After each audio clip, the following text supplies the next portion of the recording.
ఈరోజు ఒక ప్రత్యేకమైన అంశం, శ్రద్ధగా వినండి. This is good for families. కుటుంబ విలువలు, ఫ్యామిలీ వాల్యూస్ అంటే ఈ దినాల్లో కుటుంబ విలువలు దిగజారిపోయింది. కుటుంబం యొక్క మరి ప్రాధాన్యత ఎవరు గమనించడం లేదు. ఏదో ఇద్దరు కలిసి బ్రతుకుతున్నారు, కొందరు పిల్లలు పుట్టినారు, కొట్టుకుంటూ తిట్టుకుంటూ చంపుకుంటూ బతుకుతున్నారు. అది కాదు దేవుని ఇష్టం. కుటుంబం అనే వ్యవస్థ దేవుడే దీన్ని నియమించినాడు. దేవుని వాక్యం పఠించే ప్రతి ఒక్కరు కూడా ఫ్యామిలీకి ప్రాధాన్యత ఇవ్వాలి. భర్త భార్యను ఏం చేయాలంట? ప్రేమించాలంట. ఎలా ప్రేమించాలంట? క్రీస్తు సంఘాన్ని ప్రేమించినట్టు ప్రేమించాలంట. తన సొంత శరీరాన్ని ఏ విధంగా కాపాడుకుంటాడో అలాగా తన దేవుడిచ్చిన తన భార్యను కాపాడుకోవాలంట. ఎఫెసీ పత్రిక 5వ అధ్యాయంలో చూడండి. ఇక్కడ పరిశుద్ధ గ్రంథంలో భార్య భర్తల మధ్యలో ఉన్న సంబంధం, తల్లిదండ్రులు పిల్లలకు మధ్యలో ఉన్న సంబంధం, దాసులు యజమానులకు మధ్యలో ఉన్న సంబంధాన్ని ఎంత చక్కగా, అంటే Bible is the word of life. అంటే మన దిక్సూచి, మనల్ని చక్కగా నడిపించేది, క్రమములో నడిపించేది దేవుని వాక్యం.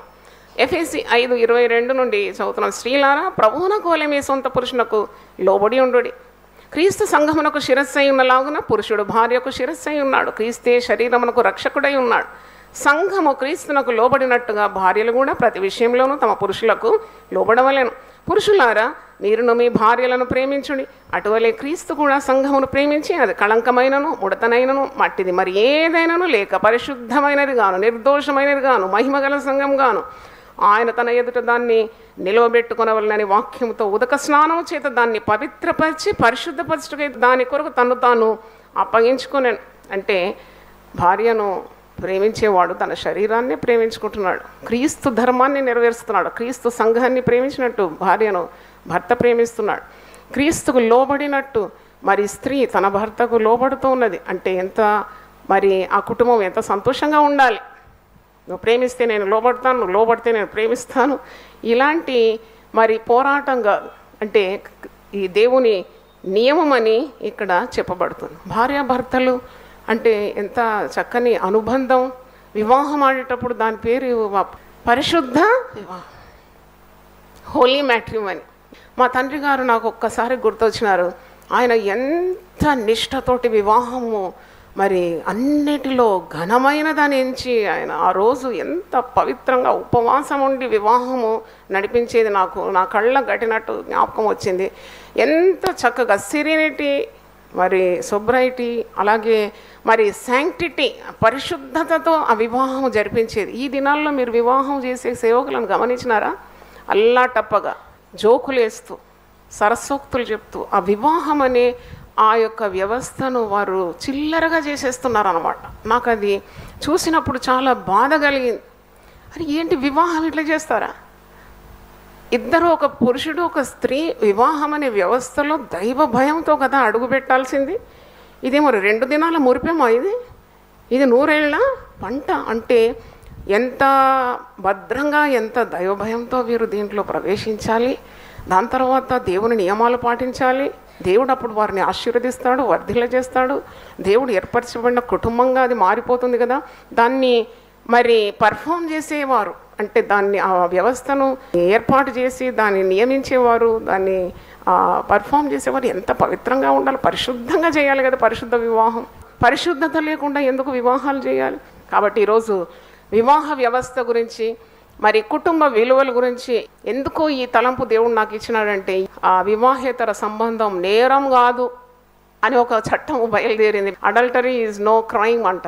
అంటే వివాహేతర సంబంధము నేరం కాదు, చట్ట విరుద్ధం కాదని. అంటే అప్పుడే నేను అనుకున్నాను, ఇది ఒక పెద్ద శాపం అయిపోయింది. ఇది కుటుంబాలు విధ్వంసంగా చేయడానికి పెద్ద ఇది కారణమైపోతుంది. కాబట్టి మనం మెలకుగా ఉండాలి, దేవుని వాక్యాన్ని చక్కగా పఠించాలి. దేవుని వాక్యమే మనల్ని బ్రతికిస్తుంది, మన కుటుంబాలకు క్షేమము కలగజేస్తుంది. దేవుని వాక్య జ్ఞానం ఉన్న వాళ్ళు ఎవరు కూడా పాపం చేయరు. పాపం చేస్తే తప్పకుండా వచ్చే జీతం మీకు తెలుసు ఏంది? అత్తాపూర్ నడి రోడ్లో ఏ చట్టం వాడిని బ్రతికించిందని? వాడు పాపం చేసినాడు, వాడు ఒకరిని చంపినాడు, వాడు చంపబడ్డాడు.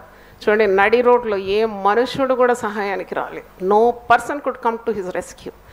అందుకే నీవు లేక నేను ఎవరైనా కానీ చేసిన పాపం మనల్ని ఏం చేస్తుంది? అది పట్టుకుంటుంది. పాపం నిన్నేం చేస్తుంది? పట్టేస్తుంది. ఎన్ని చట్టాలు ఇలాంటిది వచ్చినా కానీ పాపంలోకి వచ్చే జీతం తప్పకుండా వస్తుంది. అది దేవుని వాక్యంలో రాయబడి ఉంది. పరిశుద్ధ గ్రంథంలో రాయబడిన ప్రతి మాట కూడా పొల్లైనను సున్నైనను అది నెరవేరక మానదట. ఆకాశం భూమిని దేవుడు చాప చుట్టినట్టు చుట్టేస్తాడట, కానీ దేవుని వాక్యం ఆకాశమందు నిలకడగా ఉంటుందట, ఎప్పుడు నిలకడగా ఉంటుందట. ఈ వ్యభిచార పాపం గురించి యేసు ప్రభు ఏమన్నాడని నేను ఒకసారి మత్తయి సువార్త 5వ అధ్యాయం 27వ వచనంలో, వ్యభిచారము చేయవద్దని చెప్పబడిన మాట మీరు విన్నారు కదా, నేను మీతో చెప్పినదేమనగా ఒక స్త్రీని మోహపు చూపుతో చూచు ప్రతివాడు అప్పుడే తన హృదయమందు ఆమెతో వ్యభిచారము చేసిన వాడగును. నీ కుడి కన్ను నిన్ను అభ్యంతరపరిచేయట్లే, దాని పేరుకి నీ యొద్ద నుండి పారవేయు. నీ దేహమంతయు నరకములో పడవేయబడకుండా నీ అవయంలో ఒకటి నశించడం నీకు ప్రయోజనకరం కాదా? నేనైతే ఇంతవరకు ఎవరు కూడా కుడి కన్ను పీకి పారవేసినట్టు నేను ఎప్పుడు చూడలేదు. అంటే దీని అర్థం ఏంటి? ఎవరు కుడి కన్ను అంటే ఈ మోహపు చూపులున్న ఈ కన్నును పెరికి పారవేసేవారిని మనం ఎప్పుడు చూడలేదు. అంటే యేసు ఎందుకన్నాడు ఈ మాట అంటే that sin is very serious.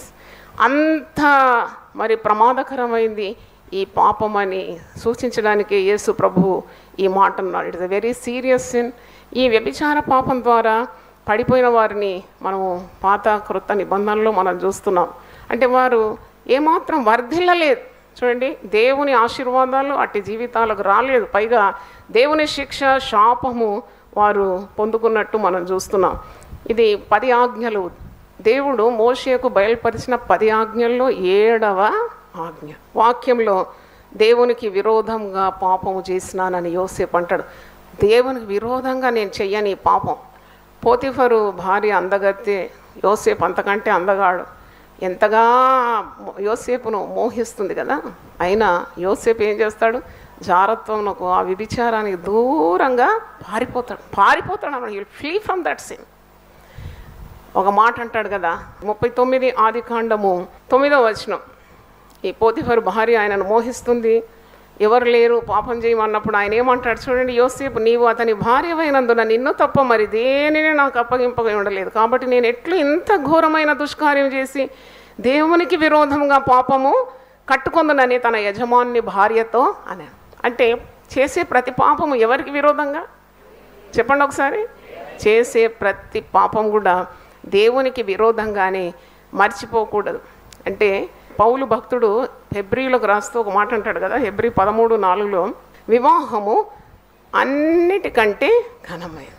Marriage is honourable in all. అంటే ఇంతకంటే ఘనమైంది మరొకటి లేదు. అన్నిటికంటే ఘనమైందంటే అర్థం ఏంటి? ఇంతకంటే ఘనమైంది మరొకటి లేదు. పాన్పు నిష్కల్మషమైనది గాను ఉండవలెను. వేశ్యా సంగులకును వ్యభిచారులకును దేవుడు తీర్పు తీర్చును. దేవుడే తీర్పు తీర్చు. God is the judge for those who are adulterers and whoremongers. అంటే వేశ్యా సంగులను, పరస్త్రీ వ్యామోహం గల వారిని. ఇది ఉట్టి పురుషులకే వర్తిస్తుంది అనుకుంటున్నారా? ఇది స్త్రీలకు కూడా వర్తిస్తుంది. చాలామంది ఇప్పుడు ఈ దినాల్లో స్త్రీలే ఎక్కువగా పాపాలు చేస్తున్నారు. కుటుంబాలు అభివృద్ధి రావడం లేదు. భర్తలు ఉద్యోగం పోయిన తర్వాత పిల్లలంతా స్కూల్ను పంపించేసి వీళ్ళు చేసే పనులు దేవుడెరుగు, కానీ నీ పాపం నిన్ను పట్టుకుంటుంది. ప్రతిది కూడా వెలుగులోకి దేవుడు తీసుకొని వచ్చినప్పుడు నీకు కలిగేది కీర్తి కాదు, నీకు కలిగేది అవమానం. జారత్వం చేసేవాడు బుద్ధిశూన్యుడట. వాని వీపుకు ఏం తగులుతుందట? బెత్తం తగులుతుందని సామెతల గ్రంథం 6వ అధ్యాయంలో ఒకసారి చూడండి, 32. జారత్వం జరిగించేవాడు కేవలం బుద్ధిశూన్యుడు, ఆ కార్యము చేయువాడు స్వనాశనమును కోరువాడే. వాడు దెబ్బలకును అవమానమునకును పాత్రుడగును, వానికి కలుగు అపకీర్తి ఎన్నటికీ తొలగిపో. వివాహేతర సంబంధం నేరం కాదు అని అంటే చెల్లుతుందా? దేవుని వాక్యమే చెల్లుతుంది. దేవుని స్తోత్రం, హల్లెలూయా. నువ్వు పాపంలో పట్టబడిన తర్వాత నీకు తెలుస్తుంది, నీ వీపు బెత్తాలు తగులుతుంది. చాలామంది స్త్రీలకు చోటిస్తారు, కన్ను కలుపుతారు, ఏదో ఇష్టం అంటారు, ఏదో వయ్యారంగా నడుస్తారు. ఒక 70 ఏళ్ళ ముసలామె నడక చూడాలి, ఆమె బ్లౌజ్ కటింగ్ చూడాలి. నాయన ఏమొచ్చింది నీకు ఈ జబ్బు? నీ మనుమళ్ళ కొరకు కన్నీళ్ళు గారిచి నువ్వేం చేయాలి? ప్రార్థన చేయాలి. పిల్లల కొరకు ప్రార్థన చేయాలి. కుటుంబాన్ని కట్టుకో. నీ తలంపులు ఎటుపోతున్నాయి? కన్న పిల్లల కంటే సరిపోదు. వాళ్ళు దేవుని మార్గంలో రాకుంటే నరకం చూస్తావు నువ్వు. సమాజ విద్రోహులు అవుతారా, సంఘ సంస్కృతులు అవుతారా, విశ్వాసులు అవుతారా, లేక వారు నడివీడిలో మరి హవార తిరుగులు తిరుగుతారా? అదన్నీ తల్లిదండ్రుల చేతిలోనే ఉంది. పిల్లల తలరాతలు మార్చడం తల్లిదండ్రుల వశంలోనే ఉంది. దేవుని స్తోత్రం, హల్లెలూయా. నీ వల్ల కాని కార్యాలు ఎవరు చేస్తారు? దేవుడే చేస్తాడు. ప్రార్థనకు రమ్మంటే విసుకు, ఉపవాసం ఉండమంటే చేత కాదు, 3 పూటలు తినాలి, మటన్ తినాలి, బిర్యానీ లేదని పోట్లాట, తిన్నదంతా కక్కేదాకా వస్తాయి శ్రమలు. జాగ్రత్త. ఆహారం ఉన్నా నువ్వు భుజించలేకుంటున్నంత టెన్షన్ నీకు నిండిపోతుంది. నువ్వు తినవు. కీడొచ్చి పడితే ఎవడు తింటాడండి? పెద్ద రోగం వచ్చి సోకితే ఎవడు తింటాడు? ఆహారం మీద ధ్యాసనే ఉండదు కదా. కాబట్టి దేవుడు మనల్ని పిలిచినప్పుడే మనం రావాలి, సెట్ రైట్ కావాలి. కనుక ఈరోజు దేవుడు మాట్లాడుతున్నాడు. వివాహం అన్నిట్లో ఘనమైందంట. ఎందుకంటే ఆది కాండంలో వివాహం ఉంది, ప్రకటన గ్రంథంలో కూడా గొర్రెపిల్ల వివాహోత్సవం ఉంది. యేసయ్య చేసిన మొదటి సూచక్రియ తన పరిచర్యలో ఒక వివాహంలోనే చేసినాడు. How important is wedded life. ఆయన కనాను వివాహంలోనే నీళ్ళని ఏం చేసినాడు? ద్రాక్షారసంగా మార్చడం. నాకు ఎంత సంతోషం. అది మట్టి చదువుతాను. చప్ప నీళ్లను, రంగు లేదు, రుచి లేదు. ఇటువంటి నీళ్లను నువ్వేం చేసినావు? ద్రాక్షారసంగా మార్చిపోయినావు. దేవుని స్తోత్రం, హల్లెలూయా. వివాహమైన 2 సంవత్సరాలు చాలా బాగుంటారు, చిలుక గోరింకల్లాగా. దాని తర్వాత చూస్తే పిల్లి ఎలుకల్లాగా ఉంటారు. దొరికితే చంపేస్తా అన్నట్టుంటారు. ఎందుకు ఇంత ఇష్టం లేని బ్రతుకులు? Make Jesus as your centre of your life. దేవుని స్తోత్రం. God can transform your life.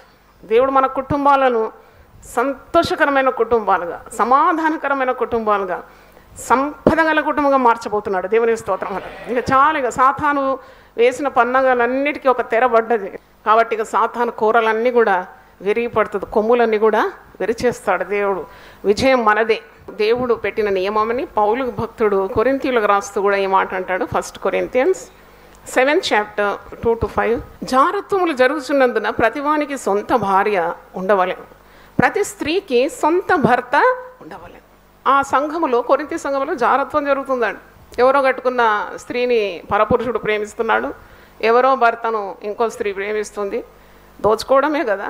భార్యాభర్తల మధ్యలో పెద్ద కల్లోలం తీసుకురావడానికి కారకులైతుంది. అంటే చూడండి, వివాహేతర సంబంధానికి నిషేధం లేదు, అది నేరం కాదంటే ఏ కుటుంబం నెమ్మదిగా ఉంటుందండి? మీరు కొద్దిగా ఆలోచించినారా? ఇది సాతాను యొక్క చర్యనే.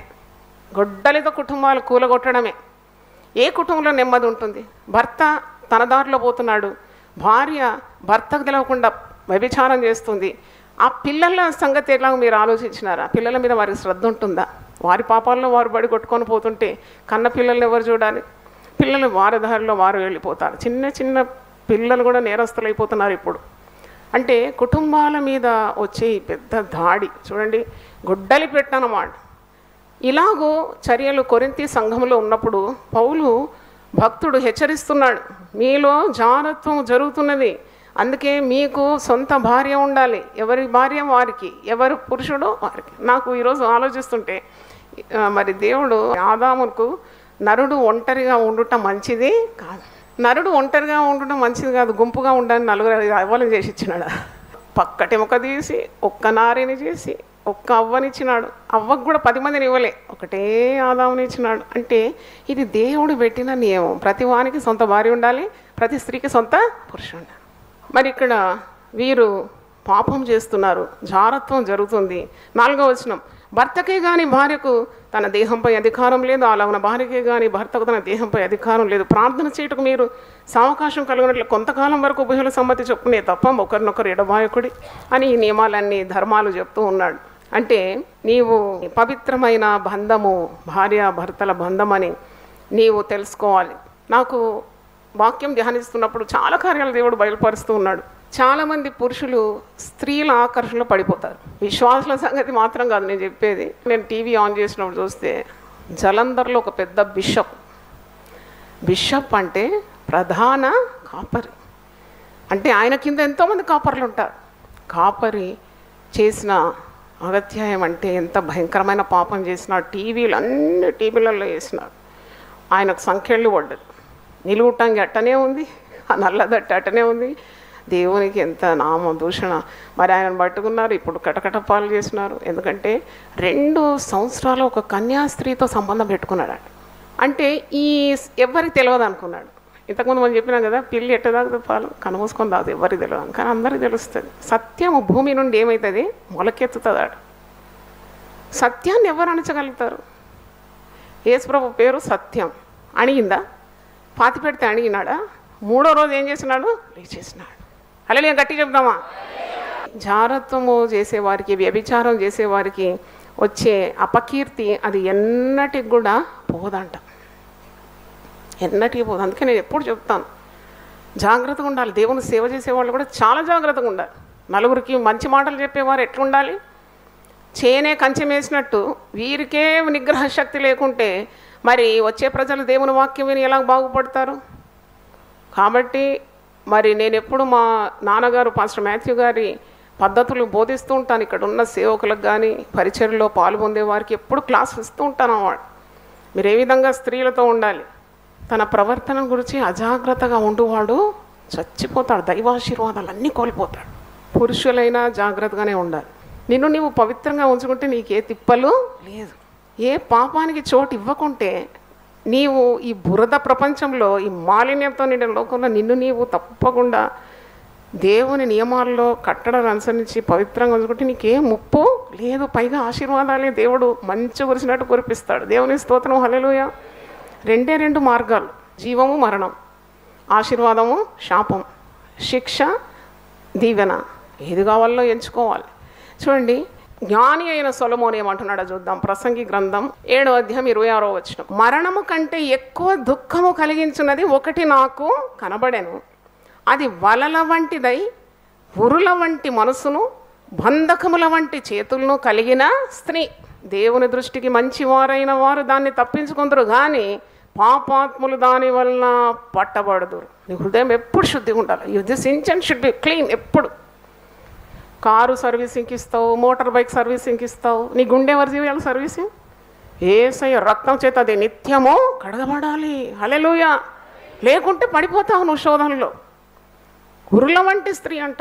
ఒక స్త్రీ తన భర్తను మోసగించి తన ప్రియుడితో మరి ఆయన లేని సమయంలో కాలయాపన చేస్తూ బంధాన్ని పెంచుకుంది. తర్వాత ఎంత తెగించిందంటే తన ప్రియుడు ఈమె కలిసి భర్తను ఏం చేసినారు? చంపి పడేసినారు. ఎంత భయంకరమండి. ఇలాంటి వాక్యాలు లేకుంటే మనం నశించిపోతాం కదా. వాక్యం చెప్తూ ఉండాలి సేవకులు ఇలాంటివన్నీ. చూడండి, ఇద్దరు కలిసి అమాయకుడైన భర్త చంపింది కాకుండా ఈ ప్రియుని బతకనిచ్చిందా ఆమె? ఈ ప్రియుని ముఖం మీద ఏం పోసిందట? ఎందుకంటే తన భర్తలా కనబడాలనుకుందట. ఇదేమి మతి భ్రమించింది ఈమెకు. హాస్పిటల్ అడ్మిట్ చేసిందంట. వాళ్ళ అత్తమామలకు చెప్పిందంట అతనే ఇతనని. ఉన్న డబ్బులంతా కూడా కాజేసిందంట. దొంగతనము దాగదు, వ్యభిచారము దాగదు. It will catch you. నిన్ను వెంటాడి నేను పట్టేస్తుంది. కాబట్టి చోటు ఒక అపవాదికి నువ్వేమి ఇవ్వద్దు, చోటు ఇవ్వద్దు. యవనస్తురాలు వచ్చింది, 35 సంవత్సరాల వయసు, ఒక ఎదిగిన ఆడపిల్లతో వచ్చింది, 18 సంవత్సరాలు కూతురట. ఆమె వచ్చి, అమ్మా నా భర్త చనిపోయినాడమ్మా, నేను విధవరాలను అయిపోయినాను, మీకు గుర్తుందా? చాలాసార్లు మేము ఇద్దరం కలిసి వచ్చినప్పుడు మీరు మాకు కానుక కూడా ఇచ్చినారు, మమ్మల్ని ప్రోత్సహించినారు పుస్తకాలు ఇచ్చి. ఆయన చనిపోయాడు. నేను ఎలా చనిపోయినాడు? ఆయనకు పట్టుమని ఒక 40 ఏళ్ళు కూడా ఉండదు. ఎట్ట చనిపోయినాడమ్మా? మనం చూస్తానికి కూడా అందగాడు, హైట్ మంచిగా ఫేర్ బాగున్నాడు, ఎందుకు ఎట్ట చనిపోయినాడు అని అంటే ఆమె అంటుందమ్మా, సంఘం కూడా దేవుడు మాకు ఇచ్చినాడు, 4 సంఘాలు ఇచ్చినాడు, చిన్న చిన్న గుంపులు, మేము మంచిగా చక్కగా పచ్చని కాపురం మంచిగా బ్రతుకుతున్నప్పుడు ఒక స్త్రీ నా భర్తను వంచి ఆమె నా భర్తను పెడద్రోవలో పెట్టింది. మంచి పాస్టర్ అండి, వాక్యం మంచిగా ఇస్తాడు. 2 ఎదిగిన ఆడపిల్లలు నాకు ఉన్నారమ్మా. మరి మా ఇంటికే రాకుండా చేసింది. 3 సంవత్సరాలైంది మా ఇంటికి రాకుండా. సంఘం అంతా చెదిరిపోయింది. సంఘానికి మందిరానికి తాళం పడ్డది.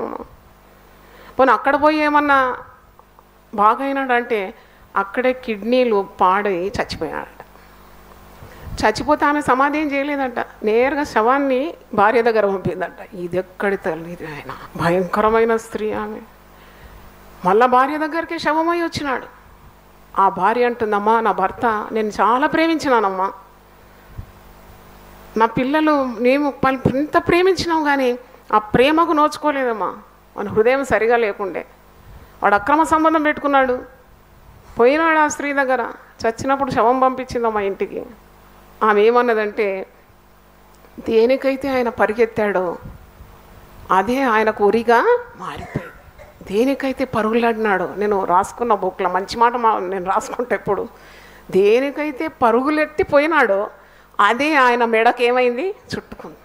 మరి ఇంకొక ఆమె కూడా యవనస్తురాలు, 30 సంవత్సరాలు, 2 మగపిల్లలతో వచ్చింది. నేను ఇప్పుడు భర్త లేకుండా ఉన్నాను, 2 పిల్లలు ఉన్నారు, ఏం చేయాలో నాకు తోచదు. నేను ప్రేమించి వివాహం చేసుకున్నాను. మొదట పరిశుద్ధ వివాహం అయింది. వివాహమైనాక తెలిసింది వానికి ఇంకో పెళ్ళైన స్త్రీతో పరిచయం ఉందని.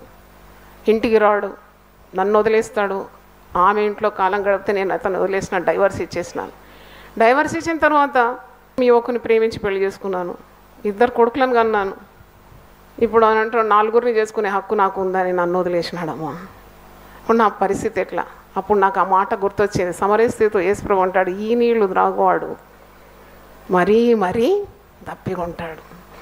ఈ నీటిని తాగువాడు మరీ మరీ దప్పుకోండి. ఎక్కడుంది దీనికి అంతం? ఒక స్త్రీని చూస్తావు, మోహిస్తావు, అంతకంటే అందమైన స్త్రీని చూసి ఇంకో మోహిస్తావు. వ్యభిచారము మానలేని కన్నులంట. నాకు అనిపిస్తుంది, ఉదయం లేవగానే నీ కళ్ళ మీద చేతులు పెట్టుకొని ఒకసారి ప్రార్థన చేసి చెడు చూపులను బంధించాలి యేసునామములో. దేవుని స్తోత్రం, హల్లెలూయా. దేహానికి దీపం ఏంటి? కన్నే కదా. It's a gateway for all sin to enter in to your heart. చూస్తావు, మోహిస్తావు, చూస్తావు, ఆశపడతావు. పరుల సొమ్ము నీకెందుకు? ఉన్నదాంతో తృప్తి కలిగి ఉండు. ఏదో వివాహేతర సంబంధం మీద నిషేధం తొలగించినారని చెప్పి ఆటలాడినవా, కాళ్లకు బొండ పడుతుంది, చేతులకు సంకెళ్ళు వస్తుంది, వీపు బద్దలవుతుంది, నడి రోడ్లో నీ ప్రాణము పోతుంది. జాగ్రత్త. పురుషులకు మాత్రం కానీ స్త్రీలకు కూడా వర్తిస్తుంది. ఒక యవనస్తుడు చూస్తున్నప్పుడు ఇట్లా వంగిపోతున్నాడు. ఎందుకో 21 సంవత్సరాలు ఉంటుంది, కొడుకు ప్రాయమే కదా. నేను ఒకసారి పిలిచినాను, ఏంటబ్బాయి నువ్వు ఇట్లా వంగిపోతున్నావేంటి? బాగానే లావు ఉన్నాడు కానీ ఇట్లా వంగుతున్నాడు, ఎందుకు వంగుతున్నావు? నేను చెప్పిన, నువ్వు ఏదో దేవునికి విరోధంగా పాపం చేస్తున్నావు అని చెప్పగానే వణికిపోయినాడు అని. ఒక్కసారి నువ్వు ఏదో చేస్తున్నావు, దేవుడు నాకు బయలుపరచినట్టు చెప్పిండమ్మా. అతను తల్లిదండ్రులు ఊర్లో ఉంటారట, తండ్రి చనిపోయినాడట, తల్లి కష్టం చేసి బిడ్డను చదివిపిస్తుంది. వీడిక్కడ పట్టణంలో ఉన్నాడు, ఒక ఇంటి రూమ్ తీసుకొని కిరాయికి. ఎదురింట్లో ఒక పెళ్ళైన ఆవిడ ఉన్నాడు, భర్త, భార్య, 2 పిల్లలు. ఉదయం తలుపు తెరవగానే మొదలు పెడుతుందంట చెడు చూపులు. ఈ చిన్న పిల్లోని, ఈయనకంటే డబుల్ వయసు ఉంటుంది, వాడిని బుట్టలో వేసుకుంది. వాడిని సర్వనాశనం చేసేసింది, సర్వనాశనం చేసింది. స్త్రీలు ఏం పెద్ద మంచోళ్ళని కాదు నేను చెప్పేది, ఎప్పుడు పురుషులకే చెప్తారు, వాక్యం కాదు. చాలా భ్రష్ట మనసు గల స్త్రీలు ఉన్నారు. దేవుని నియమాలు పాటించని వారు, కుటుంబానికి శాపం తెచ్చే స్త్రీలు ఉంటారు. వాక్యంలో ఉంది, తండ్రి చేసే పాపం 4 తరాలట. తల్లి పాపం కూడా పిల్లల మీదకి వచ్చేస్తుందంట. జాగ్రత్తగా ఉండి నీ పిల్లలు ఉద్ధరించదు. దేవా నా పిల్లల్ని ఆశీర్వదించు, వాళ్ళు గొప్ప ఐఏఎస్ కావాలి, ఐపీఎస్ కావాలని అనుకుంటే నీ ప్రార్థనలు చెల్లవు. నువ్వు చేసే పాపం ఒప్పుకొని వదిలిపెట్టాలి. దేవుని స్తోత్రం. గుడారంలో పాపం ఉంటే దాన్ని ఏం చేయి, నువ్వు తొలగించుకో. నీ గుడారంలో పాపం పెట్టుకున్నావు, నువ్వు ప్రార్థనలు చేస్తే దేవుడు వినడు. నీ హృదయము పాపంతో నిండి నువ్వు దేవుని దగ్గర మొర పెడితే దేవుడు ఏం వినడా? పాపం నీ హృదయంలో లక్ష్యం చేస్తే నీ మొర నేను వినను అంటున్నాడు. మరి పాపం పోవాలంటే పరిష్కారం ఏంటి? ప్రభు పాదాల మీద పడాలి. ప్రభు పాదాల మీద, స్త్రీవే పురుషుడివైనా, definitely there is a solution at the feet of Jesus. Hallelujah. మరి ఎట్లా బ్రతకాలమ్మా ఈ లోకంలో? ఇంతమంది పరిచయం అవుతారు, ఇంత ఆకర్షణలు ఉంటాయి, అట్రాక్షన్స్ ఉంటుంది. కాదని నేను అన్నాను. Definitely there will be attractions. ఈ భూగోళాలు ఖగోళాలను నిలబడాలంటేనే చాలా గ్రావిటేషనల్ పుల్ ఉంటుంది. కానీ అట్టి ఆకర్షణలకు మించింది దేవుని శక్తి. దేవుని స్తోత్రం, హల్లెలూయా. పరిశుద్ధాత్మ మీ మీదకి వచ్చినప్పుడు మీకు శక్తి పొందుకుంటారు. You can say no to sin. పాపము నిన్ను ప్రేరేపించగా నీవు ఒప్పుకోకూడదట. సామెతలు 1వ అధ్యాయంలో చూస్తారు కింద, పాపులు నిన్ను ప్రేరేపిస్తే నువ్వు ఒప్పుకోకు, ఎందుకంటే నువ్వు సంఖ్యలలో పడిపోతావు. జాగ్రత్త. కాబట్టి ఎలాగూ జయించాలి అన్నప్పుడు తప్పకుండా నీవు దేవుని సన్నిధిలో నీ పాపం ఒప్పుకొని దాన్ని వదిలిపెట్ట. నీకు నీ హృదయము కడగబడాలి. కడగబడాలి. హృదయంలో అనేకమైన కార్యాలు వచ్చి పడుతూ ఉంటుంది. దేవుని వాక్యం చేత, ప్రార్థన చేత నిత్యము భద్రపరచబడాలి, పరిశుద్ధపరచబడాలి. పైగా యేసు ప్రభు మన శోధనలో ఆయన సహానుభవము గలవాడని హెబ్రీ పత్రిక 4వ అధ్యాయం ఒకసారి చూడండి, 15 చూడండి. మన ప్రధాన యాజకుడు మన బలహీనతల యందు మనతో సహానుభవము లేనివాడు కాడు గాని సమస్త విషయంలోనూ మన వల్లనే శోధింపబడినను, ఆయన పాపము లేనివాడుగా ఉండెను. హల్లెలూయా. గనుక మనము కనికరింపబడి, అంటే నిన్ను కనికరిస్తాడు, నిన్ను కొట్టి చంపాడు దేవుడు. Provided you have a repentant heart. పశ్చాత్తాపమైన హృదయంతో నీవు ఆయన తడు తిరిగినప్పుడు తప్పకుండా నిన్ను కనికరిస్తాడు, నీ పాపాన్ని క్షమిస్తాడు. మనము కనికరింపబడి సమయోచితమైన సహాయం కొరకు కృప పొందునట్లు ఏం పొందుకోవాలి? మనం కృప పొందుకోవాలి. ధైర్యంతో కృపాసనం యొద్దకు చేరుదాం. ప్రార్థన చేసి మరి అంటుకున్న మాలిన్యాన్ని వదిలించుకోవాలి. మనం గొర్రెలం అంటే ఆయన కాపరంట. గొర్రెకు ఉట్టిగా గొర్రెలని పేరు రాలే, మనం పవిత్రమైన జంతువు గొర్రె. పంది ఎక్కడ ఉంటుంది అడ్రస్ మీకు తెలుసు కదా. అమ్మా, నువ్వెంత సబ్బు పెట్టి రాకి సెంటేసి బట్టలేసి నీట్గా దాన్ని తయారు చేసిన డ్రైనేజ్ చూసింది అనుకో, ఇక మహా పండుగ. దాన్ని తోక, చిన్న తోక అటు ఇటు ఊపుకుంటా వడిగా పరిగెత్తి దాంట్లో మునిగేదాకా దానికి నెమ్మది ఉండదు. దానికి అది చాలా ఇష్టం అన్నాడు పాపం. కానీ గొర్రె, నేను మీ కాపరిని, మీరు నేను మేపెడు గొర్రెలు. ఆ గొర్రె కంట కాపరి శుభ్రం చేయకుంటే అది అయినా చాలా అసహ్యం. అది పోయి ఏం చేస్తాడు, గోడకు పెట్టి వీపు బాగా రాసుకొని అది వదిలించుకుంటుందంట. దేవుని స్తోత్రం, హల్లెలూయా. దేవుని వాక్యం చేత నిత్యం పవిత్రపరచబడాలి. The more you read the word, the more clean you become in your heart. Hallelujah. కాబట్టి మరి ఈరోజు దేవుని వాక్యం ద్వారా దేవుడు మనల్ని హెచ్చరించినాడు. పరిశుద్ధమైన జీవితం కావాలి. మన కుటుంబాల కొరకు మనం ప్రార్థన చేయాలి. కుటుంబానికి చాలా విలువ ఉంది. అందరూ వదిలిపెడతాను. నేను ఒకరోజు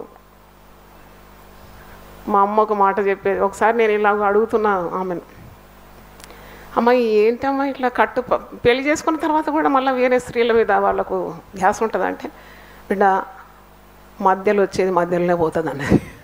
ఇదేంద్ర నాయన, ఎంత మంచి మాట, నాకు బాగా రిజిస్టర్ అయింది. వివాహమైన స్త్రీయే ఆఖరి వరకు నిలుస్తుంది.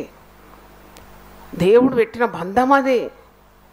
నువ్వు యేసు ప్రభువును నీ కుటుంబంలోకి తెస్తే 3 పేటల త్రాడు ఎప్పుడు కూడా తెగదన్నది. దేవుని స్తోత్రం, హల్లెలూయా, హల్లెలూయా. నువ్వు ప్రభువును ఆహ్వానించు నీ జీవితంలోకి, కుటుంబ జీవితంలోకి. ఆమె ప్రభువును ఆహ్వానించినప్పుడు భార్య భర్త ప్రభు కలిస్తే, ప్రసంగి 4:12 ఉంది, 3 పేటల త్రాడు ఎప్పుడు కూడా తెలియదు. కీర్తనలోనే 127 కీర్తన 1వ వచనంలో ఉంది, యెహోవా ఇల్లు కట్టని ఎడల కట్టువాని ప్రయాసము వ్యర్థం. అంటే నీ కుటుంబంలో ఎవరు ఉండాలి? దేవుడు ఉండాలి, యేసు ప్రభు ఉండాలి 3వ వ్యక్తిగా. ఆయన కట్టకుంటే కట్టలేవు. నువ్వు దేవుని మీద ఆధారపడాలి. నీ అంతటా నువ్వు ఏమీ చేయలేవు. దేవుడు ఇల్లు కట్టకుంటే ఇల్లు కట్టువాని ప్రయాసము వ్యర్థం. గర్భఫలము యెహోవా ఇచ్చు బహుమానము, దేవుడే ఇవ్వాలి. సంతానం కూడా 128లో దేవుని నియమాల ప్రకారము దేవుని యందు భయభక్తులు గలవాడు ఇలాగూ ఆశీర్వదింపబడతాడు. నీలోగిట నీ భార్య ఫలించు ద్రాక్షావళి. నీలోగిట నీ భార్య ఒక విచారి కాదు. నీలోగిట నీ భార్య అక్రమ సంబంధాలు పెట్టుకొని మరి శాపాన్ని ఇంటికి తేదు. ప్రార్థన చేసే భార్య, పరిశుద్ధరాలు నీ భార్య, నీలోగిట నీ భార్య ఫలించు ద్రాక్షావళి వాళ్ళు, నీకు మంచి పేరు తీసుకొస్తుంది. ఆమె యోగ్యురాలు తన పెనిమిటికి కిరీటం. అలాగే కిరీటం ఎవడన్నా పాకెట్లో పెట్టుకుంటా, బ్యాగ్లో పెట్టుకుంటా, ఎక్కడ పెట్టుకుంటాడే? బా, తల మీద. యోగ్యురాలు ఎప్పుడు, పురుషుడు స్త్రీకి శిరస్సు అయినా కిరీటం ఎక్కడ ఉంటుంది? శిరస్సు మీద ఉంటుంది. హల్లెలూయా. యోగ్యురాలు తన పెనిమిటికి కిరీటం. సిగ్గు తెచ్చున్నది వాని ఎముకలకు కుళ్ళు. ఇక వానికి ఎక్కడ నెమ్మది ఉంటుంది? ఎప్పుడు బిక్కు బిక్కుమంటుంది. బా, దేవుని వాక్యం ఎంత స్వచ్ఛమైంది. యోగ్యురాలు తన పెనిమిటికి కిరీటం, సిగ్గు తెచ్చున్నది వాని ఎముకలకు కుళ్ళు. గుణవతి అయిన భార్య దొరుకుట అరుదు, అట్టిది ముత్యము కంటే శ్రేష్టమైందట. జ్ఞానవంతురాలు తన ఇల్లును కట్టుకుంటుందంట. మూఢురాలు తన చేతులతో తన ఇల్లు పెరికి వేస్తుందంట. దేవుని స్తోత్రం. కుటుంబ విలువల గురించి మనం మాట్లాడుతున్నాము. దావీదు ఒకటే ప్రార్థన చేస్తాడు. ఆ ప్రార్థన 2 సమూయేలు 7వ అధ్యాయం 28, 29. యెహోవా నా ప్రభువా, మేలు దయచేయదు అని నీవు నీ దాసుడమైన నాకు సెలవిచ్చుచున్నావే. నీవు దేవుడవు గనుక నీ మాట సత్యం. దయచేసి నీ దాసుడనైన నా కుటుంబము నిత్యము నీ సన్నిధిని ఉండునట్లుగా దానిని ఆశీర్వదించు. నీ సన్నిధి విడిచి మేము ఎక్కడ తిరగొద్దు, మా పిల్లలు ఎక్కడ తిరగొద్దు, నా భార్య నా భర్త ఎక్కడ తిరగొద్దు. నీ సన్నిధి విడిచి నీ సన్నిధికి రావాలి. నీ సన్నిధిలో మేము కనబడాలి. The presence of God should encamp our family. Hallelujah. నాకు శాశ్వతమైన సింహాసనమే, నాకు బంగారు కిరీటమే, నాకు పెద్ద రాజ్యాలు నాకు ఇవ్వు, మహారాజుగా నన్ను చేయమనే ప్రార్థన కాదు. ఎంత మంచి ప్రార్థన, స్వచ్ఛమైన ప్రార్థన. శాశ్వతమైన సింహాసనం కోరడం లేదు. పైగా అంటున్నాడు, నీ దాసుడనైనా నా కుటుంబము నిత్యము నీ సన్నిధిని ఉండునట్లుగా దానిని ఆశీర్వదించుము. యెహోవా నా ప్రభువా, నీవు సెలవిచ్చి ఉన్నావు, నీ ఆశీర్వాదం నుండి నా కుటుంబము నిత్యము ఆశీర్వదింపబడును గాక. హల్లెలూయా.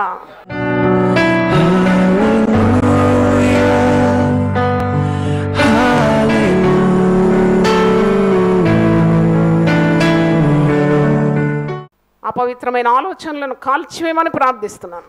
దహించు అగ్నివలె చెత్త చెదారమంతా కాలిపోనుగాక.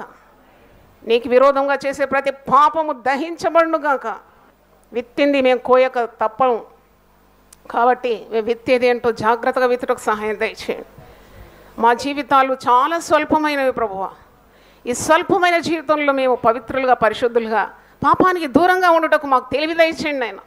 కుటుంబం అనేది నీవు పెట్టిన వ్యవస్థ, దానికి కంచె పెట్టండి, కంచె వేయండి నాయన. మమ్మల్ని ఆశీర్వదించి మా సంఘాన్ని దీవించి మాకు క్రమము మా జీవితాల్లో దయచేయమని యేసు పరిశుద్ధ నామములో అడుగుతున్నాను తండ్రి, ఆమేన్. దేవుడు మనల్ని మన కుటుంబాలను నిండుగా మెండుగా ఆశీర్వదించును గాక. దీనులకు సువర్తమానము ప్రకటించుటకును, నలిగిన హృదయము గల వారిని దృఢపరచుటకును, దుఃఖక్రాంతులందరినీ ఓదార్చుటకును జరుగుచున్న ఇంటర్ డినామినేషనల్ పరిచర్య. యెషయా 61:1-3. యునైటెడ్ పీపుల్స్ ఫెలోషిప్ యూపీఎఫ్ ఆదివారము ఆరాధనలు. ప్రభాత ఆరాధన ఉదయం 6 గంటల నుండి ఉదయం 9 గంటల వరకు. సాయంకాల ఆరాధన సాయంత్రం 6 గంటల నుండి రాత్రి 9 గంటల వరకు. స్థలం Osmania garden function hall, జామై Osmania railway station ఎదురుగా, అడిక్మెట్, హైదరాబాద్. అందరూ ఆహ్వానితులే.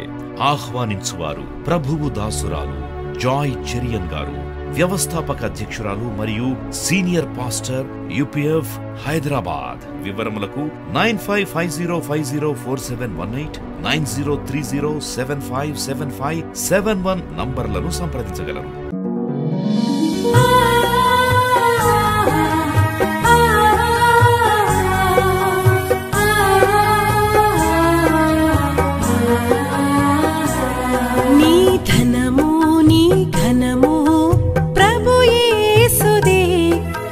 దశమా భాగము నీయ వెనుదీతువా.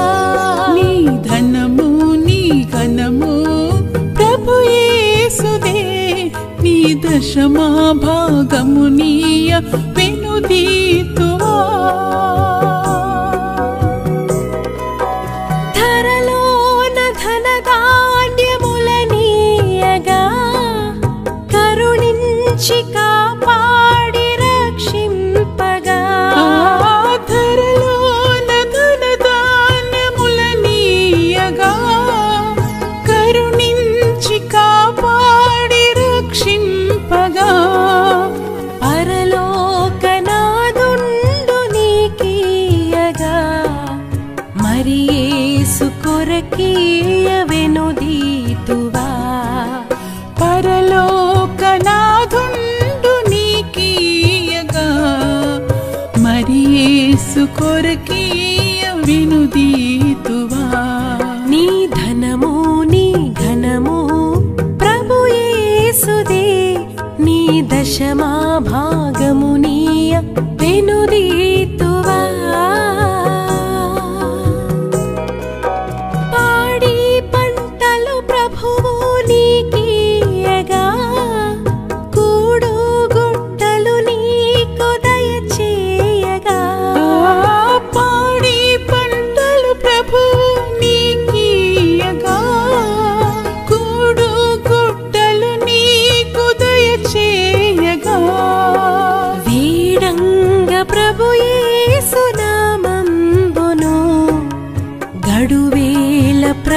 కీయను క్రైస్తవా వేడంగ ప్రభు యేసు నామమును గడువేల ప్రభుకి